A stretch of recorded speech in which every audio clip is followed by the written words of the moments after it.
Hi and welcome to another episode of the Getting Things Done podcast from GTD Nordic. I am Morten and I'm here as always with my good friend and colleague Lars Rotskil Henriksen. Привет, Lars. David, Morten, good to see you as always, and as always looking forward to recording another episode for our listeners and viewers out there.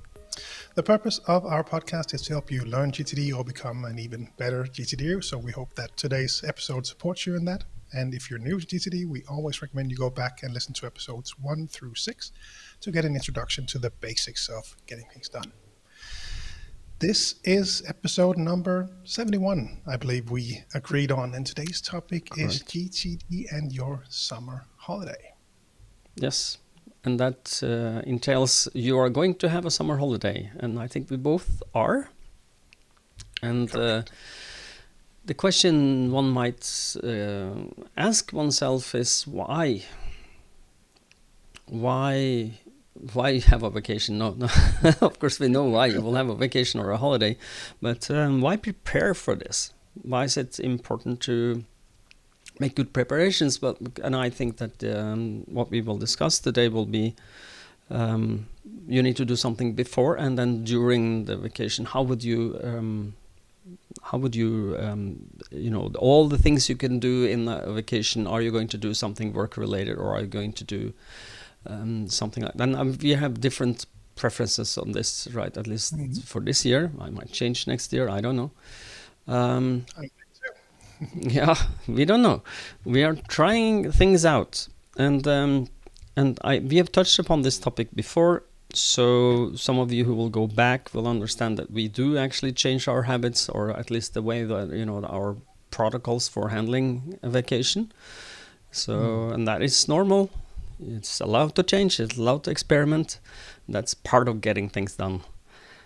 So now, Lars, how do you prepare for your vacation, and why would you even care to prepare for a vacation, getting things done wise? Yeah, I actually just wanted to take a step back and go for that first question, because that's a nice reflection, I think, for some people to just reflect on why you would want to do that, and also to maybe align some of your activities with the higher horizons, and maybe even start to establish them as depending on where you are in your GTD journey. So the reason for me to go back and get ready for a vacation is, well, what's the purpose of the vacation for me? For me, it is to spend time, stay present with friends and family that I know I will be spending time with during this year's summer holiday. So that would be the key reason for me, to be able to be as present as possible with them, enjoy the different adventures that we will engage in during this year's summer holiday. What about you? No, the same with me. I'm trying to, I'm not trying to. I've been defining my desired outcome for vacations before, and that has actually worked really well. My desired outcome for summer vacation is to relax, re-energize, recharge the batteries, be inspired, and just basically enjoy life and be present in the moment. And we are not going to do this the last year, but last year we the epiphany or my I wouldn't call it epiphany. What is that called? The epicenter or the peak of a vacation for me is often has been the last few years something with the sea, and to sail is one of my passions. We are not going to do that this year, but we're going to go for some boat trips that we know. And just to relax in the sun and swim and feel the sun on your body and just be. That is vacation for me. So, and that is my desired outcome, that full part. And if you look at that as the desired outcome, how do I get there? How do I prepare for this, and what do I do when I am on vacation? So we talked a little about this in the pre-show, and we do know that a lot of the things that we are communicated through now are basically, at least for external communication, is email, and sometimes phone calls and sometimes SMSs, but preferably email is the biggest channel, at least for me. I'm guessing it's the same for you, Lars. And how do you prepare your email for vacation? What's your strategy? Well, for me, with regards to email, as always, it's in general terms, it's of course an inbox to stay on top of as part of your GTD practice, and I'll make sure to do that to the best of my abilities as we approach the summer holidays. One thing to look out for me is to make sure that I am on top of things, meaning that if there are people that are awaiting an answer from me, that I will either get them that answer or be sure to communicate to them that things are moving a bit fast now, might not be able to make it before the summer vacation. Let's maybe set up a meeting afterwards or whatever the case might be. And then of course the good old out of office. Make sure that is set up very nice and clean. In my case, I will typically set it up to trigger just maybe the day or a day or two before I actually go on vacation. Just because what I've found is that I really those emails that let's say the Friday is my last working day. I really don't like those emails that show up Friday at 3 p.m. that I won't get to, and they can These really are take up a really significant. big. Yeah, I know them. they can really take up a part of my ability to stay present during the summer holiday. So I'll be sure to set that up to trigger and go out to people sending me emails before I actually go on vacation. And I might in some cases actually do the same at the end of the vacation as well, just to give me a few days to get back on top. But that does vary a bit. What do you do?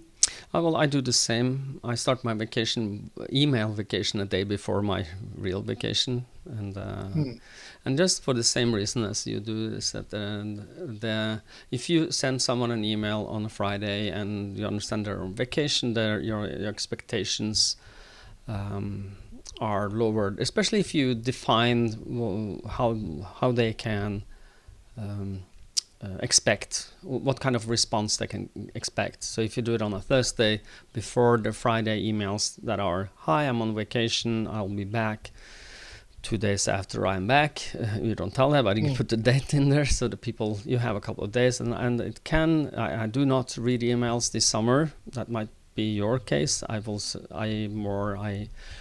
read email when I find time.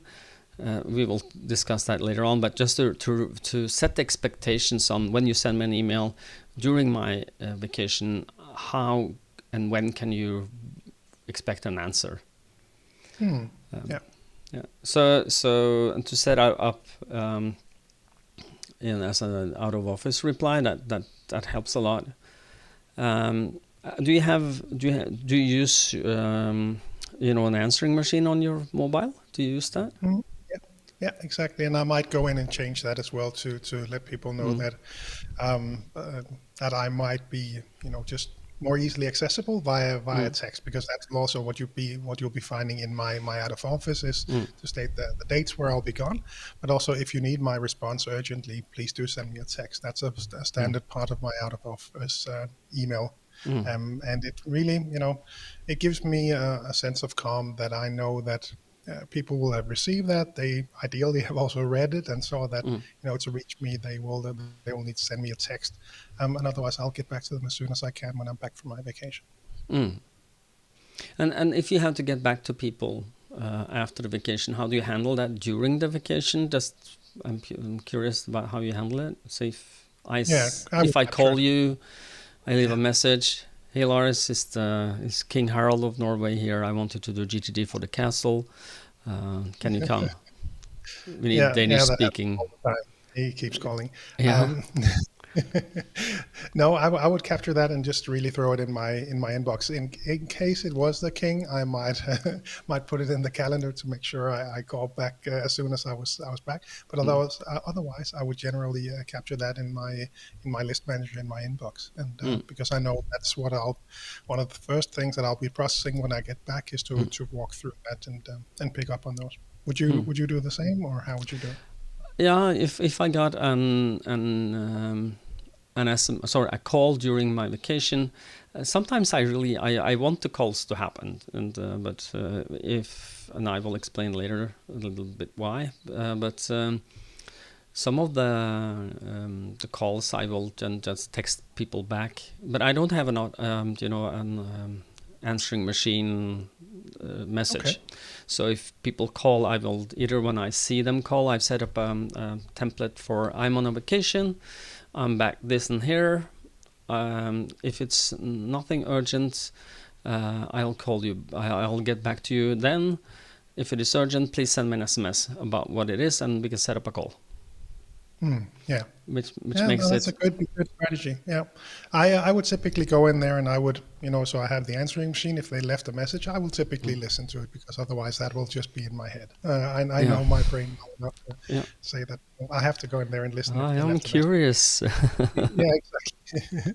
If they did not leave a message, I will typically just really practically go into my calls app on my phone, and I would copy the phone number, and I will throw that in my inbox with a note saying when they called, because then I'll have that as a reference, and try to give them a call back when I'm back.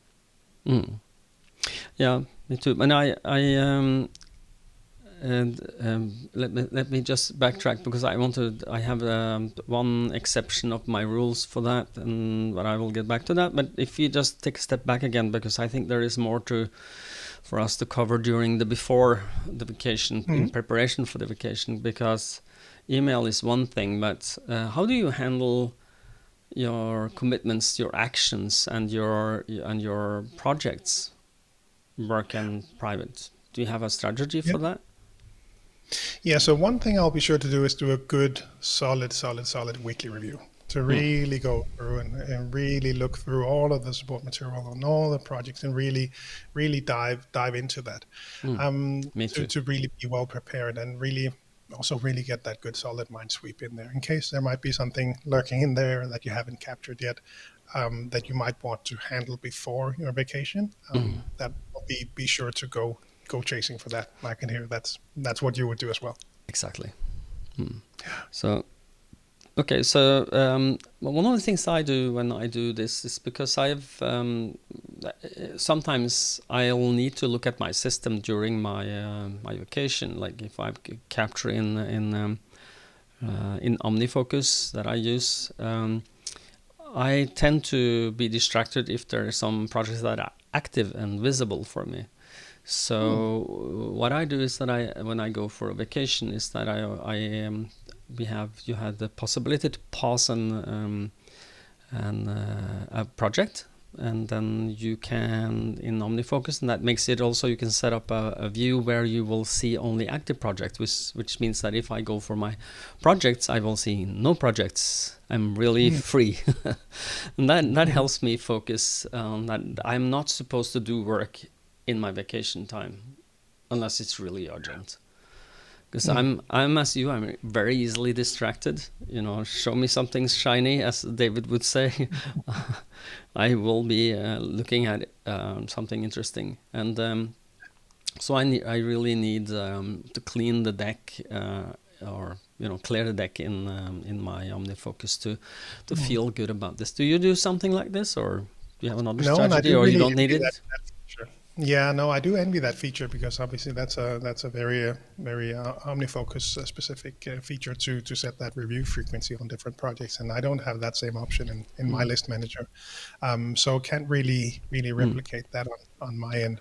Yeah. On the other hand, you probably also wouldn't find me in the projects list. So if we Our switch to next focusing actions on lists, maybe. I yeah, don't know. exactly. And those I would go to. So let's say we are now during the vacation.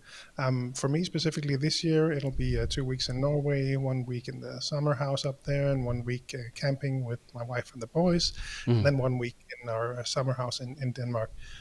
So in that last week, for example, you'll probably find me in that next actions list on all the stuff that I could be doing around the summer house that I want to have on my list there. So in that case, I would specifically go for the labels that I use for the summer house, and then review that to see if that's something I want to do. Yeah, And just to be clear, that for those of you who are using OmniFocus, it's the project pausing I'm talking about. So when you pause a project, you can have a view where you see only active projects and only perspective. So it's but you can in Todoist drag and drop things in and out of folders, right?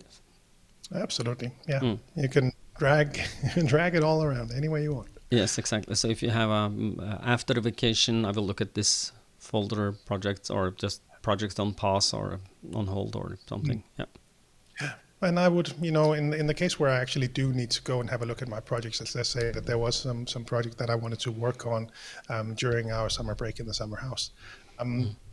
They will already be grouped in my system, so based on areas of focus, and they will have a separate, I would call it a project group that I would then aim for, and then just expand that and see the different projects that we have going on right now. Three or four different ones, I think, at the moment. And now I'm hearing some person trying to kill our podcast. There's somebody drilling somewhere in my vicinity outside the window, so I just shut the window. No, but okay, so that's before vacations. Do you do anything else as a preparation? I think the last one I would want to mention would be to block my calendar a bit. I mentioned on this podcast before, and I'll mention it probably again, that there's an optimistic version of me before the summer holiday that tends to really be happy and think that we can do a lot of work when we get back. So let's just schedule that and put it in the calendar. And I already see a pretty busy August right now, so I'm very cautious about putting too much in there, because I really saw that last year that I had very much overcommitted to different things. So this year I'm really focusing on that, blocking my calendar. If you go in there right now, you won't find a lot of room in my calendar for the rest actually of this month. And the same will be the case when I'm back. This year is slightly different because my vacation is. So briefly, in Denmark, most people will be on vacation from in weeks 28, 29, and 30. This year for me, it's 27, 28, 29. So I'll be back in a vacation week for most people. So there's just naturally more room in my calendar there, but it's something I'm very much focused on to not put too much stuff in there. Exactly. So I do this more or less the same thing, but I have been. And just one more thing to add to that is that I think you also use the feature where you can book a meeting with you, and I use that actively and frequently, and especially if you want to, talk to me about something you are interested in, you can book. I have an online calendar. You can book my time, and I'm. For coaching clients or that are interested in coaching, for example, will often send us an email about this, maybe even listeners from the podcast. So that's a great feature to have, to send people to that link so we can set our meeting and talk about whether coaching would be a good approach for you. Yeah, and what I do then is that one of my preparations on my checklist for prepare for vacation is to make sure that calendar isn't continuing into July, because that has happened. That when I go for a vacation, the time is available for people to book, and no, I'm on vacation. I'm sorry, you can't book my time now. So just to make sure that that's not happening, and I will then also block my calendar for on not available, and where people who want internally or externally can't call me for a meeting, that they will have a auto reply that I'm sorry, but Morten is not available for a meeting on that time. I just got one of those the other day, so I know that is set up for you. Yeah, I understand it works, and it clears the decks, and it also helps people communicate without communicating. I don't have to tell you I'm on a vacation, because you will understand I'm on a vacation when you try to book a meeting while I'm on a vacation. So I think that covers it for me for preparation, except for one thing, is that I always set up a folder or a label, as it is in Gmail, for I call it to be answered after the vacation. And I know you will not have this because your email inbox will be brimful when you come back, because you have a different approach to this than me. So what's your during the vacation? How are you taking vacation? That is a leading question because I will not be looking at my emails there. No, and I do remember that tip from I think when we spoke about it last year or maybe the year before in the podcast as well. And I think that's a great tip to make it easier to stay on top of things when you get back, and staying in the driver's seat with that inbox zero approach. We take the same approach in Denmark when we do, like I did a seminar last week, and we had many people actually reached inbox zero during that seminar. They were a really good group already. Yeah. And some are they enthusiastic? Yes, they are. yes, they were. And so in that case, for those that didn't make it, set aside a folder with the remaining ones to just get into the habit of having that zero inbox is a great approach, and obviously that's the same that you're doing. But no, what you're hinting at is that I have taken the serious step of not checking my emails during this summer vacation. So just like you said in the beginning, we do things differently and try things out sometimes. And I went completely offline a few years back and really appreciated that. I didn't think last year was the right time for me to do that. I think this year it will be again. So I will be offline, and that will be stated clearly in my email as well, that if you do need to get in touch with me, you certainly can send me a text and I will get back to you. Otherwise, you'll hear from me when I'm back from my vacation. And unrelated to the vacation, I also just recently deleted my mail app on my phone again. I work much better if you don't give me the opportunity to do something. So I could have that and just not check it, but it'll, whenever I just, often at least when I tend to install that email app on my phone, it'll tend to become one of the most frequently used apps. So it'll be right there looking at me, waiting for me. So in that case, it's easier for me to just get rid of it. And so far I really like it. And, let's talk again in August, and I might have installed it again. Yeah, well, it is. We are, and it's. I think both you and I, Lars, are. You have your brothers from another mother or something. I don't know if that's possible to say, but it is. We are scatterbrained, or at least maybe not scatterbrained, but we are very easily distracted and pulled into things and that are attracted to us in some sort, and to be aware of that, and then to uninstall the app itself. Some people just turn off the push notifications, or some people might even benefit just to not have the notifications as a number of unread emails. I do that. I haven't had that for a long time. I don't uninstall the app, but I don't have any, this red circles with a number inside. That is the creation of evil, and yes, it is, and it pulls me in. I don't like that. I want to be the master of my focus. Don't mess with me. So I'm turning that off all the time. I'm a weak person. Don't use my weakness. So I uninstalled the Facebook app and the LinkedIn app, but it's all gone. Oh, okay. So I've not done that, but I've turned off notifications for both of them, and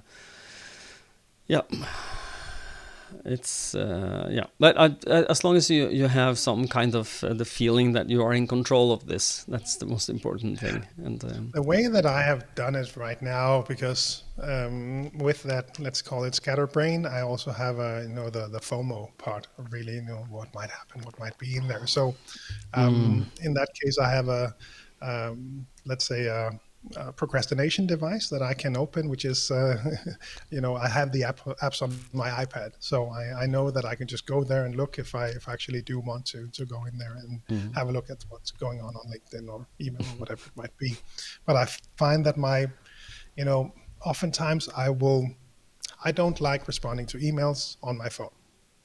The Okay. consequence of that is that I will go in there, I might read an email. And you get It cognitive might take dissonance. I me have to do something about exactly, this, and I can't. exactly. So I'll look at that, and so I can. That would then lead me to, for example, the action folder approach. So Mm. let's move emails to the action folder, and then Mm. I'm, you know, playing around with that. I've been using that for a while. Now I want to Mm. get back to getting those emails back on my list instead, so Mm. they don't, because they'll tend in my case to take up too much of my focus. Mm. They'll be too enticing. There'll be that action folder in there. There's 25 emails waiting for me.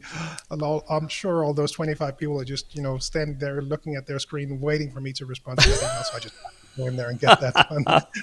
It'll really just take way too much of my attention. So I'm Dear trying to be better. listeners, dear listeners and viewers, I'm sure that by now you understand that Lars and I just are human beings. We have the same problems as the rest of you.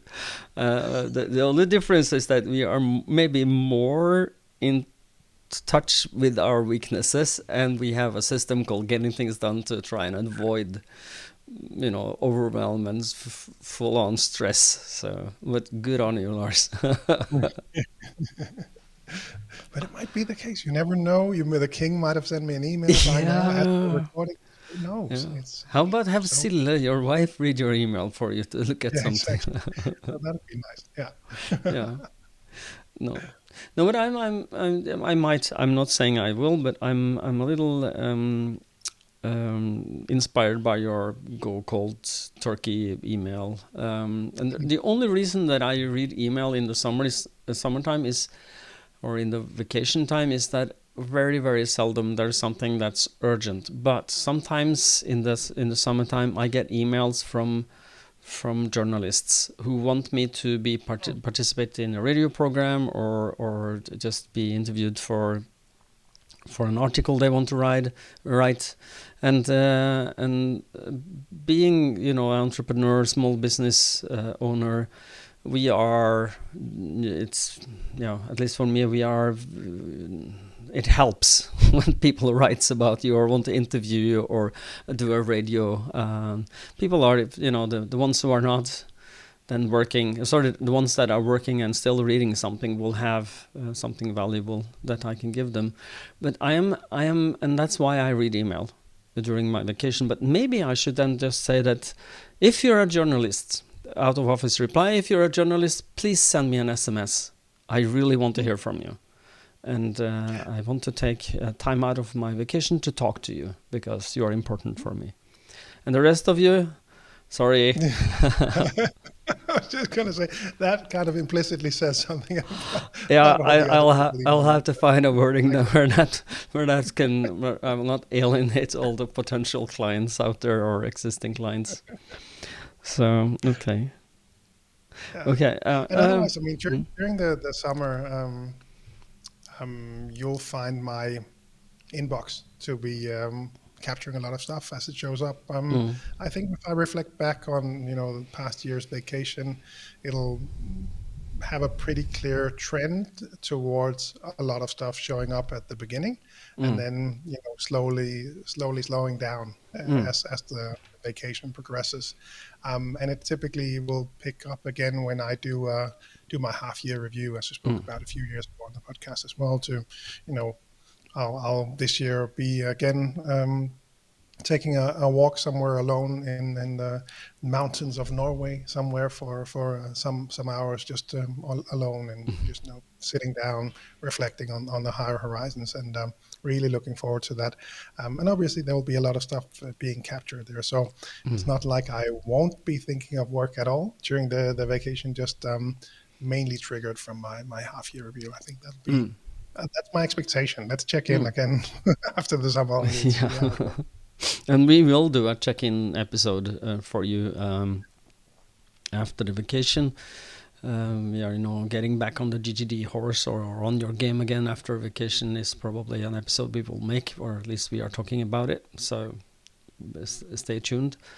Um, if I'm going to not doing my or out of office reply for the journalists, I want to draw an alternative for people that are in the need of staying in touch with what kind of strategies can you have? My strategies that worked for me. You might want to have another schedule for this, but one strategy has been for me to do this 1 hour a day, or often very early in the morning. I'm an early riser, so I get up at 6:30 or something like this, even on vacation. And people go, "Ooh, he's crazy." No, but I'm that's my rhythm of the day. So I get up early. It's not very early, but it's for vacation. People will say, "Why are you doing this?" But I like the silence of the morning, and then I set aside 1 hour in early morning to read and respond to emails that I feel need a respond, but I don't do anything else. So if it's not urgent or important, you're in the answered after vacation folder. And I'm just doing a little triage there. So one is answered after the vacation. If there is if it is easy and fast, less than 2 minutes, next actions, I will do that. But the rest that is not actionable is deleted or archived. So it is a way to do a triage so that I can then, because I'm that, if I don't have that, I feel my fear of missing out, my FOMO hits me. Something is going to happen now. There are some emails here. You haven't read them, Morten, or they're going to get you. So but doesn't that? I think if I took that approach, because like I said, I did that pretty much last year. Just checked in every 2 days. But I would find that if I respond to people, I would sort of set the expectations for them that I will be able to respond again if they wrote back to me in 30 minutes, or they'll be that might actually create more cognitive dissonance than staying away from the inbox. But I guess that does not happen to you. No, well, I'm in that email. I have a text expander snippet saying, that FYI, I'm on vacation. I'm answering you now, but don't expect an answer quickly. It might take a few days before I get back to you.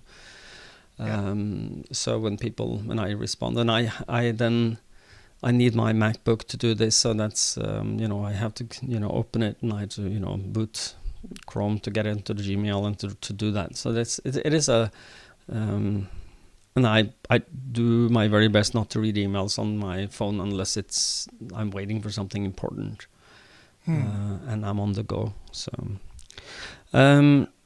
and another thing is that when I'm on vacation, often I have the internet that we have are really spotty, because we travel. My wife and I would travel to Turkey, and travel inside Turkey, and Turkey has 4G, and I'm sure they will have 4G. They have even 4.5G, which is kind of interesting. I think it is what we call LTE.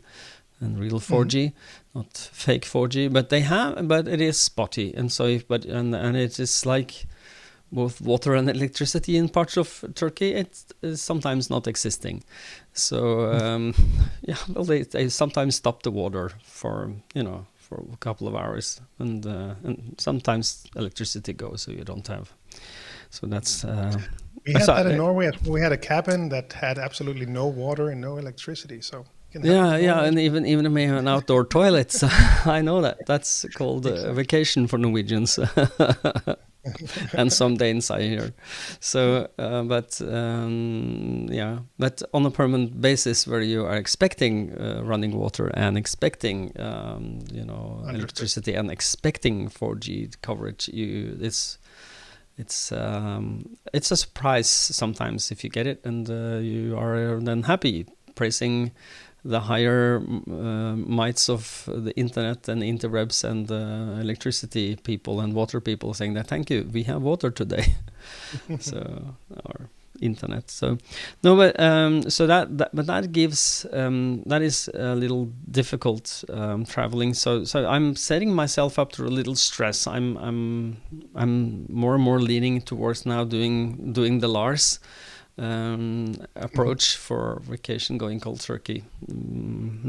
But before, just go back to that, I will read my emails. I will do a triage where I emails that needs responding, that can wait to after my vacation will be in my dot after vacation folder, and 2 minutes will be 2 minutes, and delete. I'm deleting a lot and archiving a lot. That's not something that I need to get done.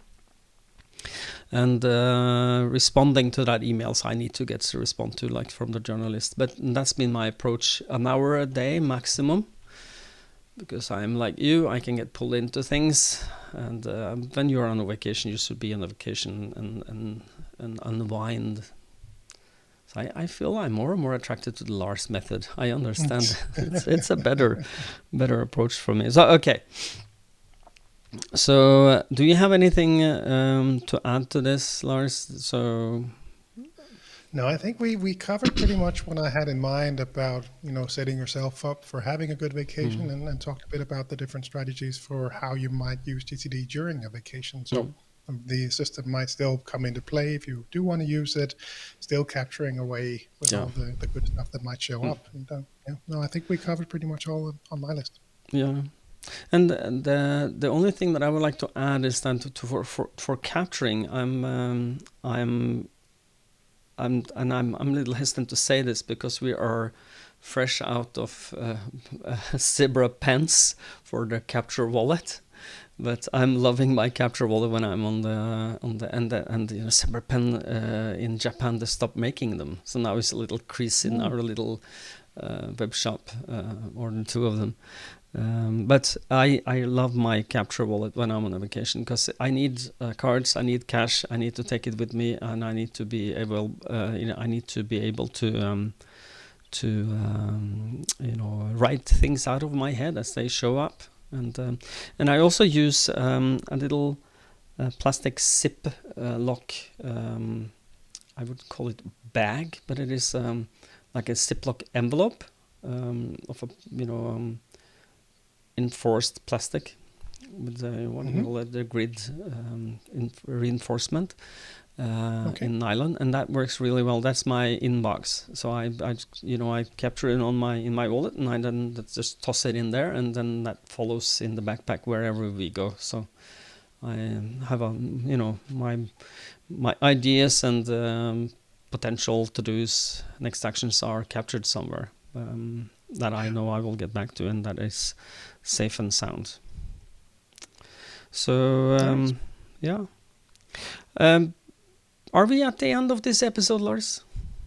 I think we are. Yeah. Then will you take us out, please? I will. Because we always wrap up these episodes with a quick reminder to head on over to gtdnordic.com to have a look around, because on that website, as many of you listeners already know, you can find the country websites for each of the Nordic countries. And on each of those sites, you'll find articles about GTD, links to the newsletters, all that good stuff, including all of our offerings regarding speeches, coaching, and seminars, both the physical and virtual ones. If you're outside the Nordics, gettingthingsdone.com is the place to go to find your local partners.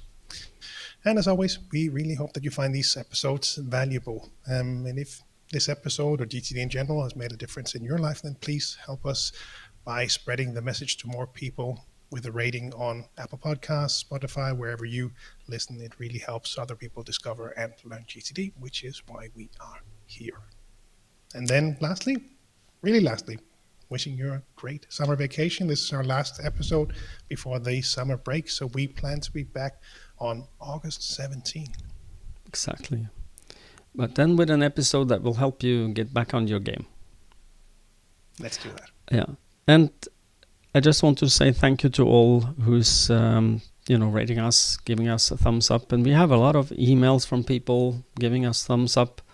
I look at Spotify now. We have 19, I think, 5-star ratings, which is, wow, thank you. Keep them coming. We need them. Just to get the word out there. A lot of people will search for getting things done, and if you have high star ratings, we will be higher up in the pile of potential podcasts you can listen to. So thank you for doing that. And until next time, have a great vacation and stay safe and stay productive. Bye bye. Bye everyone.